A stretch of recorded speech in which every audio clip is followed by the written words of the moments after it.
Hola, benvingudes i benvinguts. En aquest vídeo veurem com registrar les espècies del projecte Actuem a Temps a l'aplicació iNaturalist. En primer lloc, el que hem de fer és conèixer una mica les espècies que anem a localitzar.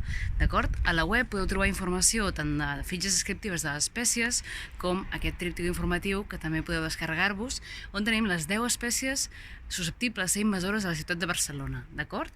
Si veieu alguna d'aquestes 10 espècies, l'idea és que les registrem a iNaturalist i així podrem fer mapes de la presència d'aquestes espècies a la ciutat. Un cop coneguem les espècies, ens toca ja instal·lar-nos l'aplicació.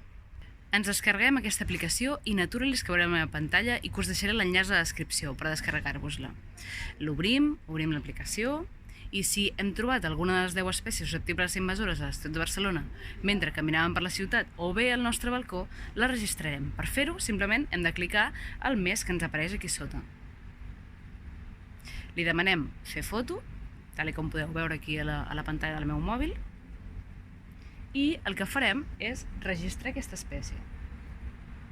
Simplement li fem una foto on es pugui veure bé aquesta espècie. Si és possible, fer una més d'una perquè es vegi el detall, per exemple, de les flors, etc. Afegeixo un detall també de la fulla on es pugui veure bé. Li donem a acceptar i aquí ens mostra un conjunt de detalls d'aquesta localització que hem fet. El que hem de fer és introduir quina espècie estem veient.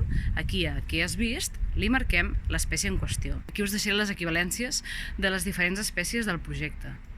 Llavors, en aquest cas, posarem aquí, per exemple, Aptenia cordifolia. Buscarem i ens marca aquest, el Rocío africano més Embryontemum cordifolium, que és aquesta espècie, d'acord? Aquí teniu les equivalències i també us les deixarem a la descripció. Podem indicar si és cautiva o cultivada, en aquest cas, per exemple, estava en un test, per tant és cautiva o cultivada, i li donem a acceptar. I així ens queda registrada. Si busqueu a iNaturalist el projecte Actuem a Temps, veureu tota la llista de registres que hem anat trobant a la ciutat d'aquestes espècies.